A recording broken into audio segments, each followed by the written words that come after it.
courage and the boldness that you gain after speaking affirmations over yourself. The more you hear it, the more you believe that it's true. And welcome to Premier Fitness. I'm Gene Williams, your yoga instructor, and I'm here to tell you about the benefits of yoga.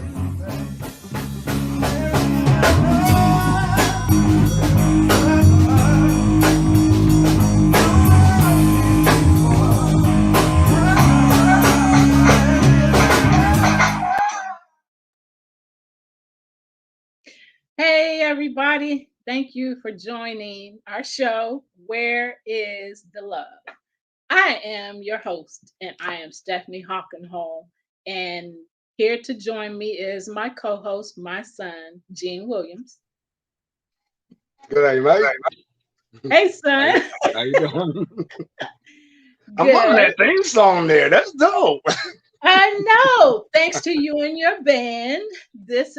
So tell us the name of your band and tell us how you wrote this theme song for us. Tell us a little bit about that song. For sure. All right, so it'd definitely be my pleasure. So you gave me the idea. You were like, you wanted a theme song for the show. In my band and I, G-Wiz and the Solar System, I sat down like literally that day and used some of the keywords and phrases that you sent me as an idea, about where to go with the song. So that song in particular is called "Fake People." Obviously, all my music is based off of real life experiences. So it was just an opportunity for me to kind of speak to,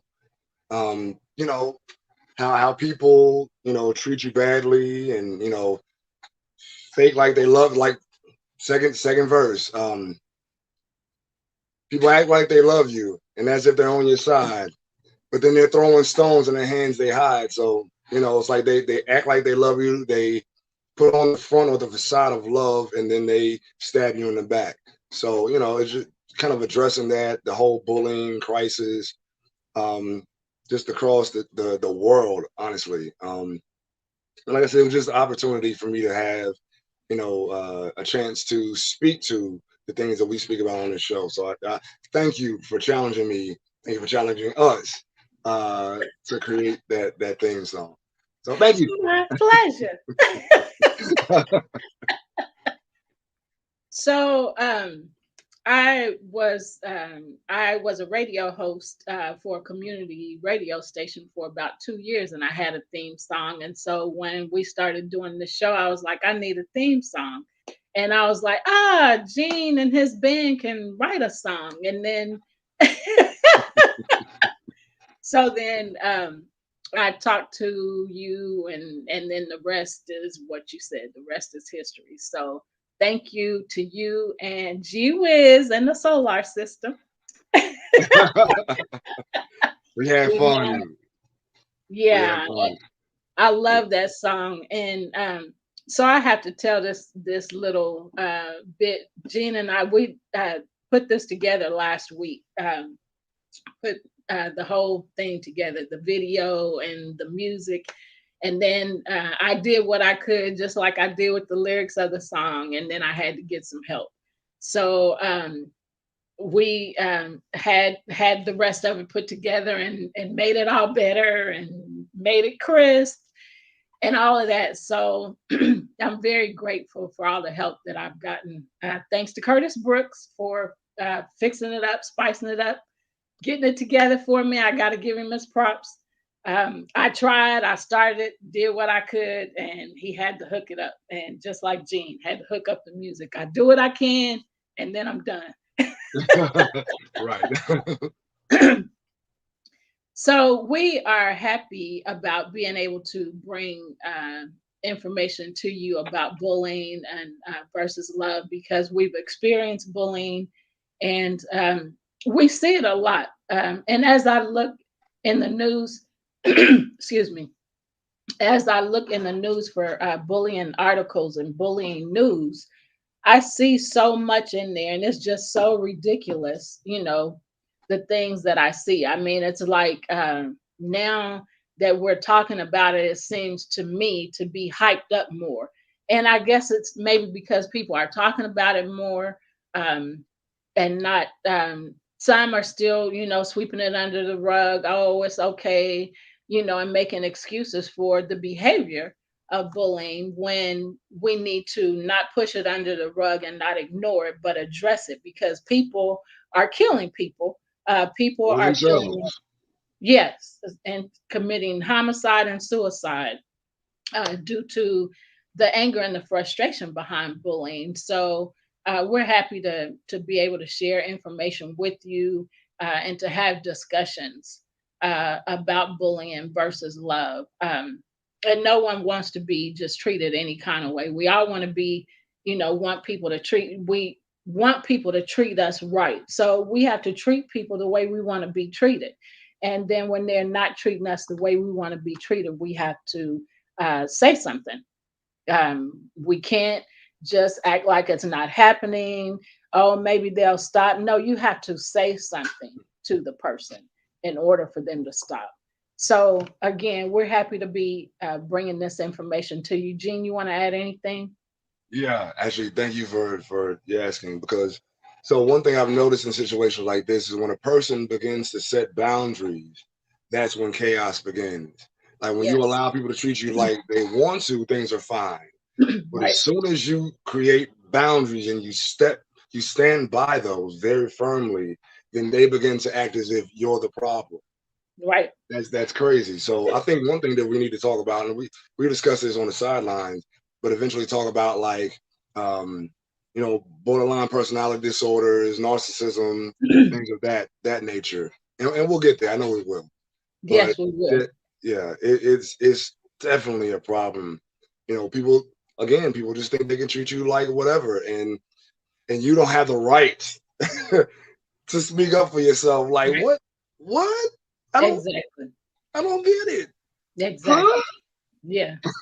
So yeah, I So think it's as long, important though to yeah, understand that when you set boundaries with people, there's going to be a strong pushback. yes, Expect it. yeah, Expect it, and keep your boundaries firm regardless. yep, You deserve as much respect as anybody else does. So don't ever let anyone tell you that you don't deserve respect. right. Speak up and stand your ground because people gonna try to keep knocking you down. They're gonna keep trying you to see, do you really mean this? I mean, you've been letting me do this for so long. So now, I gotta keep, checking to see if, do you really mean what you say? So Right. yes, you have to speak up. You have to. There's no ifs, ands, and buts about it. You have to. It's a Yep. must. So, you want to add anything else? I'm good now. Ready to go. All right, so let's do a recap of last week's show. So last week we had Curtis Brooks on the show again for the second time, and he was addressing pain. So, and we were so excited about the information that he shared before. And I've said it on the last three shows, and today is the third time that I'll say this. Gene, um, and his questions, he has great questions for all of our articles and all of our videos, and he's a great questionnaire. Mhm. But he asked Curtis on the spot to formulate a 5-step plan for addressing pain, and Curtis did.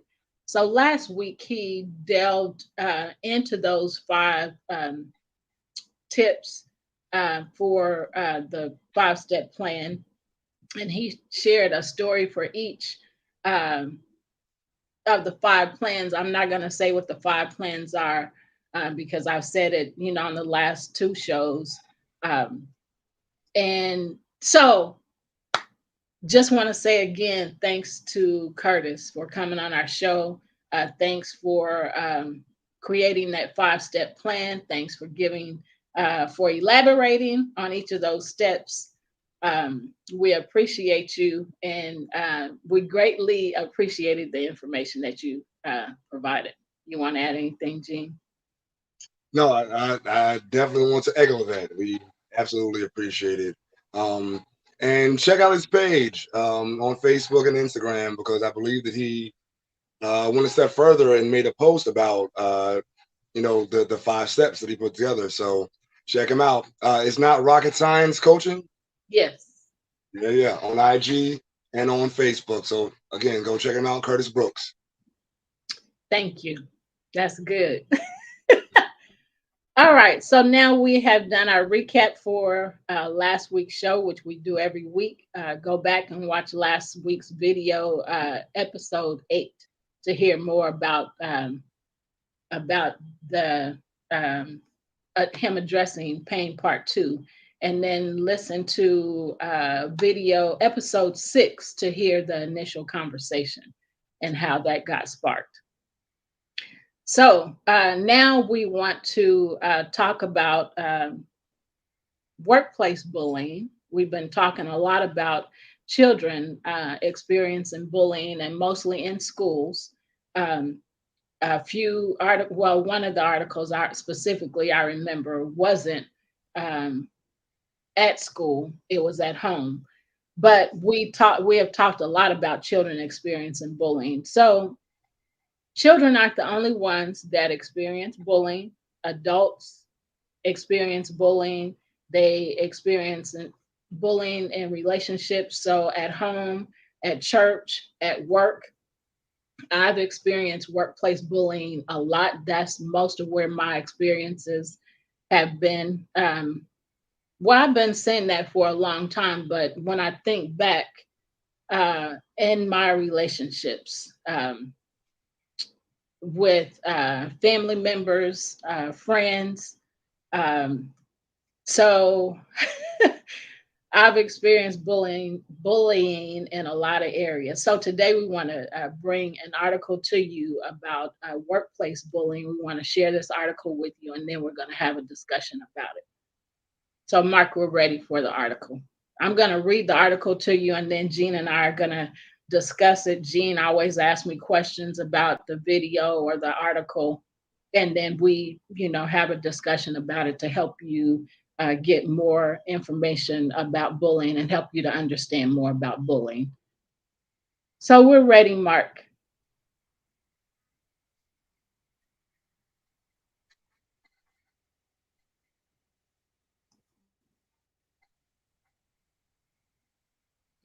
Okay, so this happened in Memphis, Tennessee, and it happened last October.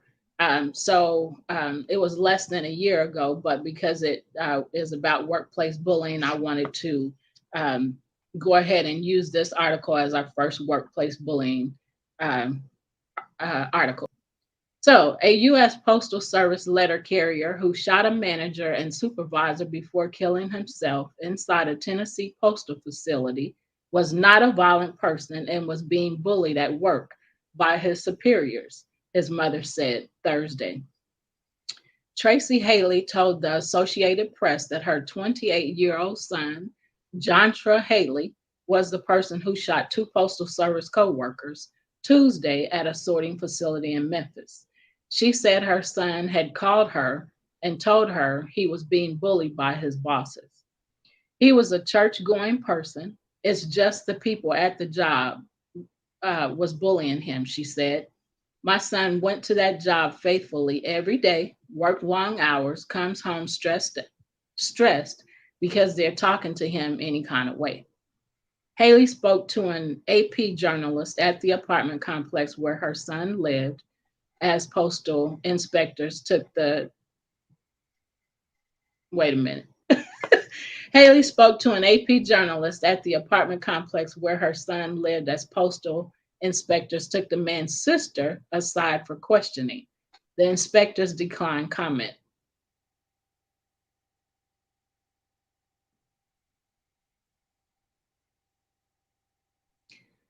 She says she feels sorry for the families of the victims and apologized to them. Station manager James Wilson Jr. and customer service supervisor Demetria Dorch were killed, according to Shry Green, an area vice president with the National Association of Postal Supervisors. In a news release Thursday afternoon, the U.S. Postal Inspection Service said Haley shot Wilson and Dorsch with a gun he bought in 2017, then killed himself. Haley was hired in July of this year, and there were no reports of complaints filed against him with the U.S. Postal Inspection Service. Wilson was 47 years old and had been with the Postal Service since 2001, officials said. Dorsch, 37, had been with the Postal Service since 2015. Law enforcement authorities did not respond to inquiries about the bullying accusations. The Associated Press has been unable to reach the victim's family for their comment. Friends of Dorsch have posted messages on social media calling her a good friend and great supervisor. Wilson was described in a local media as a humble soul, one of the nicest supervising managers who could ever wish there was, who you could ever wish there was, by his cousin, postal worker Roxanne Rogers. Green told the AP on Wednesday that she did not know the motive, but obviously something was going on in the carrier's mind. She said it was Haley's second day working at the sorting facility and it was not his normal assignment. It's a sign of the times, Green said, noting that the COVID-19 pandemic has led to more work absences and the hiring of new employees whose, who, whose need for training causes more stress.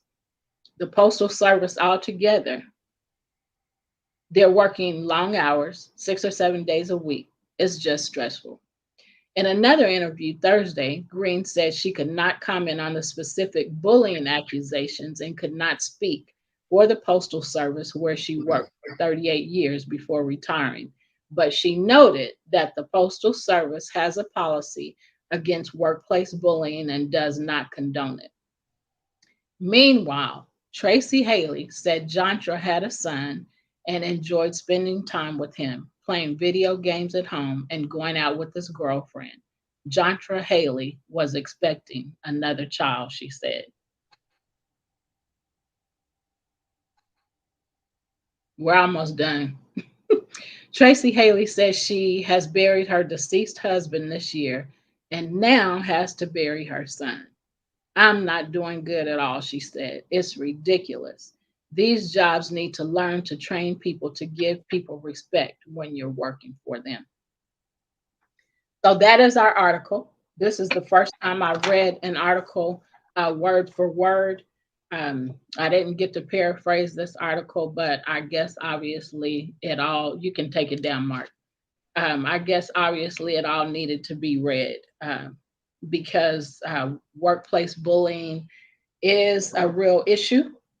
Um, and it's really tough for people to, we have to go to work to survive. We have to make money to survive. So we have to go to work. And we're at work 8 hours a day, 40 hours a week, at least, most, people. So that's like a second home during the week.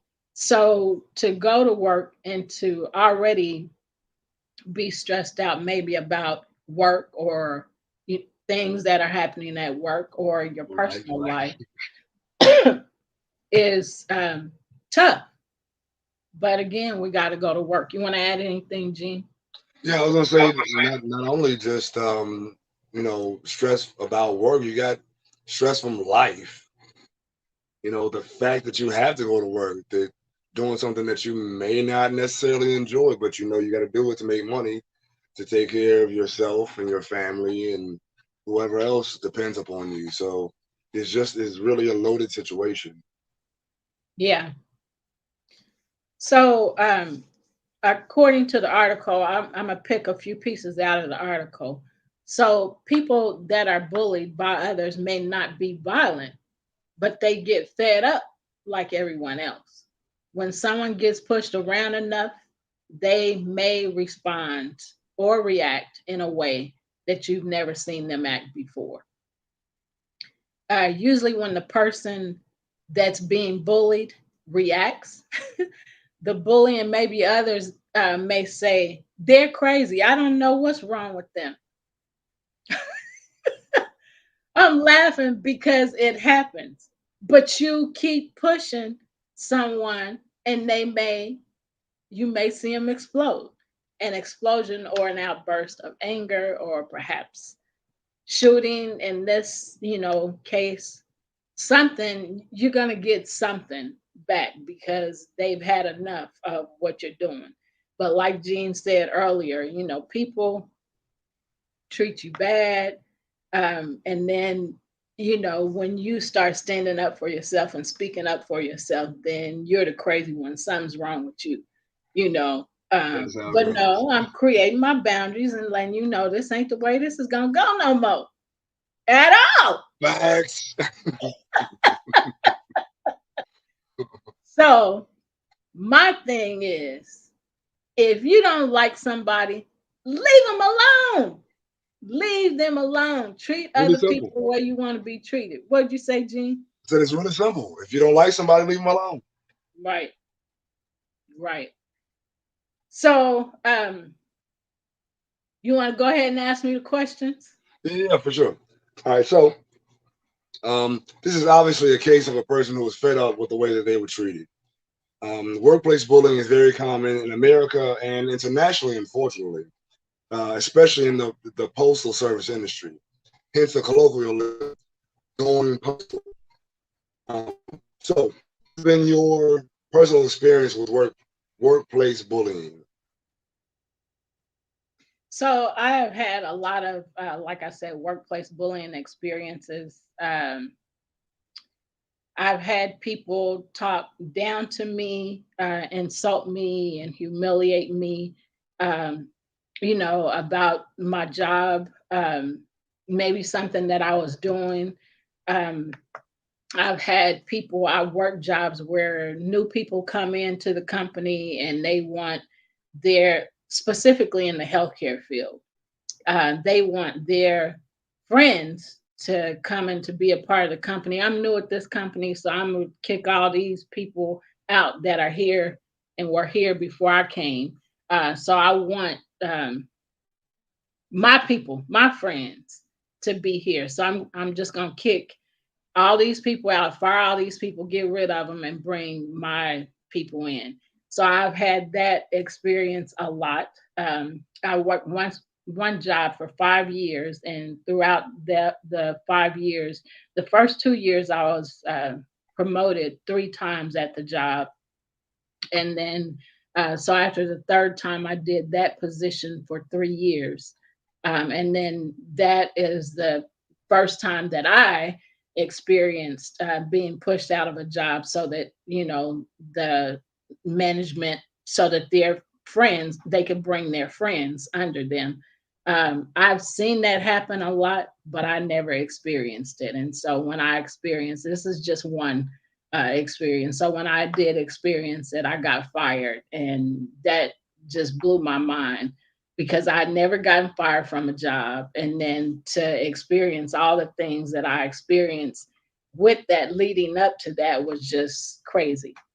And so I wrote about that in my book, um, Trouble on the Inside, What's Going On. I wrote about that in this book.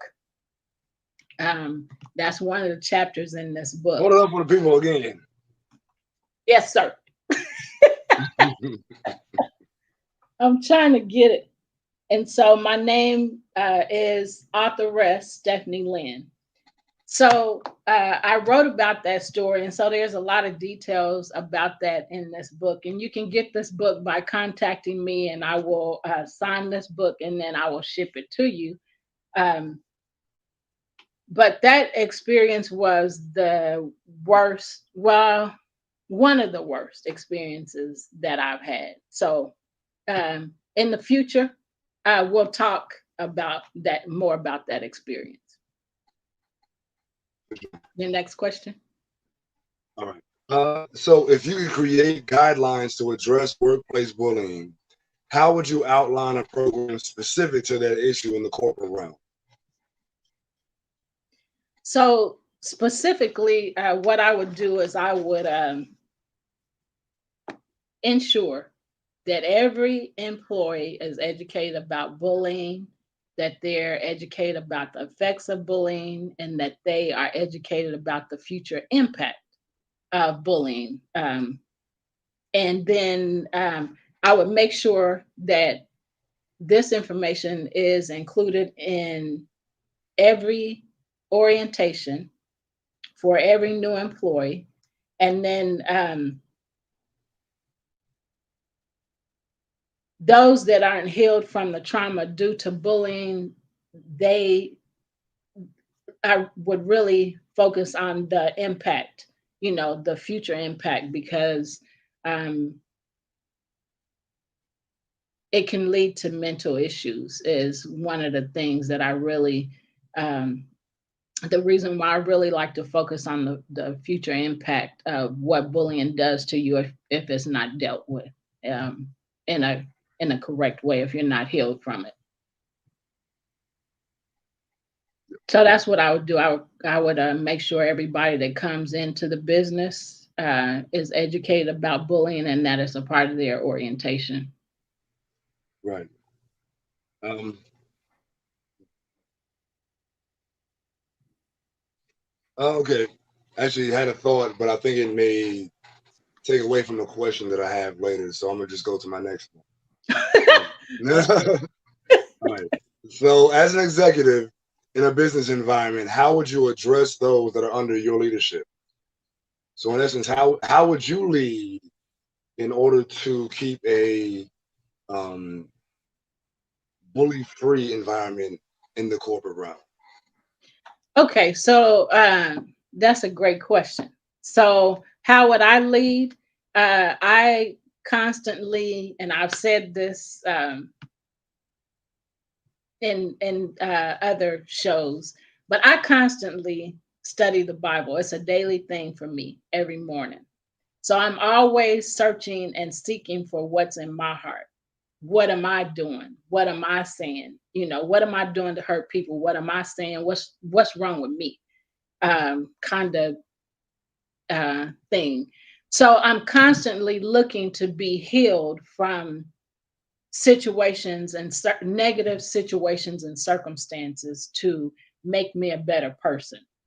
So in doing that, that helps me to go to other people with an attitude of how can I help you, instead of how can I harm you, how can I control you, how can I bring you down to my level, how can I do some damage to you. So that helps me to create what has helped me to create a toxic free environment around me. um, and so I want to add to that, just like what I just shared about my workplace bullying experience, um, because I live my life like I just said. People would come in my office because I was in a management position. People would come in my office and close the door and share personal information with me, and they wouldn't share with the manager above me. Um, so she would ask me, what did they say to you? What were y'all talking about? And I would tell her what they talked to me about. I'm not sharing. That's between me and them. And so and I just told her that's how I live. I don't do that because people won't trust me if I share their information. And so she didn't like that. So she told them to stop stop going in Stephanie's office. But I did that, and they trusted me with their information. So that's just an example of me being in leadership and keeping myself as toxic free as I can. And then so people cultivated to that, to what I was experiencing, to my experience. So if that, I hope that makes sense. Right. So, in essence, you're saying that you would create an environment where people felt free to come and speak to you openly and freely. Yes. Yes. That you would treat people as you would want to be treated. Yep. Um, and well, I mean, this is kind of reiterating what I already said, but creating a personal relationship between yourself and your employees. Yes. Yes. Awesome. And so that's the evidence of when you do stuff like that, people are drawn to you. You know, your personality can be magnetic to them, and so they're drawn to you and pulling from you. I know I can trust you, and I trust what you are going to give me. I trust the information that you're going to give me. I trust that you're going to give me information to help me. That's Right. pretty deep. Yeah. But Yeah. that's the way it was, and Right. that's the way it is for me. So that's how you can create a toxic free environment while in leadership, by continually looking at yourself and not pointing the finger at other people. Well, they this, well, they that. Well, what about you? Kind of like I heard Curtis in a video saying, which is what drew me to him to bring him on the show, is don't always, don't ask, why am I, um, why are they treating me this way? But why am I responding like this? Mhm. And so you're pointing the finger back at yourself. You're saying, what's going on with me? That this is, that I'm drawing this kind of, you know, reaction or response from people. What's going on? What do I need to see about me? Right. Yeah. Yeah. So That's a that's beautiful. how I live my life. Huh? Yeah, I was gonna say that's a beautiful approach. I don't Yeah. think I don't think people um, internalize how important it is to constantly reflect upon, you know, not only how you are interacting with people, but the reactions that you get, and the. I mean, I'm going to use the word consequences, but it has a negative connotation. But in essence, everything that you do has an opposite reaction. Um, so in essence, like the fruit that your actions bear, you're constantly looking at that um, as a means to tune up yourself to constantly Yes. become a better version. Now, some people will say to perfect, but honestly, as human beings, it's not possible to be perfect. I mean, Right. that's actually part of our beauty, Yes. to learn from our flaws, our Yes. missteps. You know, Yes. um, it's a constant, again, self reflection, to look at yourself, see, hey, I'm attracting such and such situation. What am I doing to attract this? You know, Right. maybe I can Exactly. adjust the way I'm reacting to something, or the way, yeah, so yeah, just a constant um, self check. Yeah. Yeah, awesome. Yeah. So that's awesome. Yeah, But yet it's so true, because you're constantly, like I said, looking at yourself and how can I become a better me? What needs to be done for me to be a better me, to be able to help people become better themselves? Um, and that's how I look at life. And I enjoy being able to help people. I hate to see people hurting. It really bothers me. Um, but I love to be able to help people. I love to be able to, whether it's in conversation or doing something for them, I always have the attitude of, how can I help you? And I had to learn that everybody does not want my help. So, because everybody does not want my help, what I had to learn is to accept the fact that everybody does not want my help, whether it's my conversation, whether it's my company, everybody don't want me. So I had to learn to live, to accept where people are, accept the rejection, which has been all my life. I Until a few weeks ago, And facilitating a trauma healing group, I have to share this. It's going away from what we're doing, but this conversation that we're having, but it's a very necessary part of what we're doing. So, for the first time in my life ever, to get rid of this rejection, what I experienced in our trauma healing group is we nailed our pains to the cross. So we wrote down our pain, spent time, asked the Lord, hey, or not hey, but I mean, we can talk to him like that because he already know how we are. But I'm just saying. So, um, we spent 20 minutes alone by ourselves, just asking, Lord, what are my pains? Focusing on those pains. So we wrote our pains down. And the very first one I wrote on my paper was rejection because I have experienced it as long as I can remember. And so that was the very first thing I put on there. We nailed our pains to the cross, to a literal wooden cross that stood tall and it was heavy. Then we took the papers off the cross and put them in a trash can and burned them. And so, as a result of that experience, that rejection, I'm cool. It took a lot of years, but I have the weight is gone. You don't accept me, you don't want me around. Okay, fine. You know, um, all that pain and that hurt that I felt for so many years, you have to learn to accept people where they are. We've talked about that before. You have to learn to accept what people want. And if you're rejected, accept it and move on. Somebody wants your help. Somebody wants the information that you have. I'm assigned to some people to help them. And so I just wanted to share that because it's just such a wonderful thing to me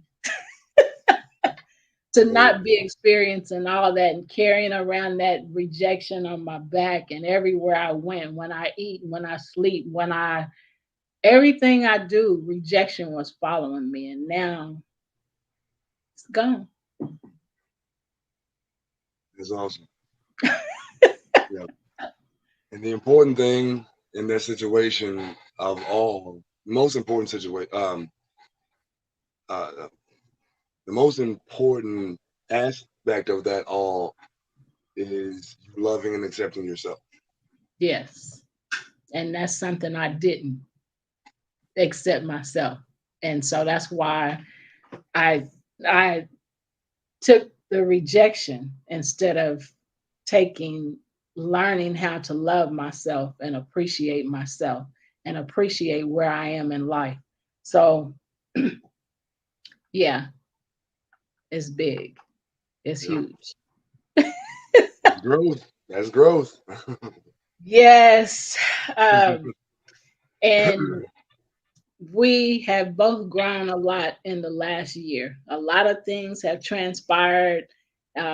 We have, encouraged and empowered each other with information and just loving on each other and helping each other. And that's what it's about, helping each other, treating people the way you want to be treated. That's real love. Where is the love? It's in that helping and loving, being compassionate. Um, and those things, being kind, being humble, all of those things. That's where the love is in those things. Right. Okay, you have another question, or you want to add to that? No, I agree with you. I got one more question. Okay. So, what do you think can be done to prevent situations like this in the workplace going forward? So I have been hearing that a lot of workplaces have bullying policies, anti-bullying policies. So I want to say, don't just have the bullying policies, adhere to them. Create a culture in the workplace that employees know that retaliation of bullying is unacceptable. It will not be tolerated and the consequences will be implemented. A lot of people won't say anything about being bullied because maybe it's their manager or their supervisor. that's doing the bullying. So out of fear, being retaliated against, or perhaps losing their job. That's all right. I'm answering the question. That was one of Gene's questions that he forgot. Right. I'm like, oh crap, I forgot that one. um, but by doing these things, by making sure that people are able to speak up about bullying and not being retaliated against, this helps people to understand that both bullying and retaliation due to bullying, consequences will be incurred. So keep on doing what you're doing.